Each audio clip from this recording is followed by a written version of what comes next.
ସୁନ୍ଦର ଲୋକମାନେ ସବୁବେଳେ ଭଲ ହୋଇନଥାନ୍ତି, କିନ୍ତୁ ଭଲ ଲୋକମାନେ ସବୁବେଳେ ସୁନ୍ଦର ହୋଇଥାନ୍ତି। ସମସ୍ତଙ୍କ ସହିତ ଖରାପ ରାସ୍ତାକୁ ଯିବା ଅପେକ୍ଷା ଏକୁଟିଆ ଭଲ ରାସ୍ତାକୁ ଯିବାଟା ହିଁ ଭଲ। ଜୀବନରେ ଶାନ୍ତିରେ ରହିବା ପାଇଁ ଦୁଇଟି ମାର୍ଗ କ୍ଷମା କରିଦିଅ ତାଙ୍କୁ ଯାହାକୁ ତୁମେ ଭୁଲି ପାରିବ ନାହିଁ। ଭୁଲିଯାଅ ସେମାନଙ୍କୁ ଯାହାକୁ ତୁମେ କ୍ଷମା କରିପାରିବ ନାହିଁ।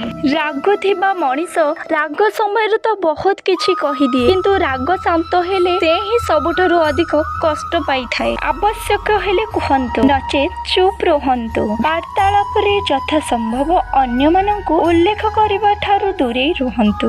ହଠାତ୍ ରାଗି ଯାଇ କିଛି କହିବା ପୂର୍ବରୁ ଅନ୍ତତଃ ଥରେ ଭାବନ୍ତୁ, କାରଣ ପ୍ରତ୍ୟେକ ରାଗ ଜୀବନରୁ କିଛି ନା କିଛି ଛଡ଼େଇ ନିଏ। ଜୀବନରେ କାହାକୁ କନ୍ଦେଇ ଦାନ ଧର୍ମ କଲେ କିଛି ବି ଲାଭ ନାହିଁ। ଯଦି ଦୁଃଖୀ ମଣିଷଟିଏ ମୁହଁରେ ହସ ଫୁଟେଇ ପାରିଲ, ତେବେ ତୁମକୁ ମନ୍ଦିର ଯିବାକୁ ପଡ଼ିବ ନାହିଁ।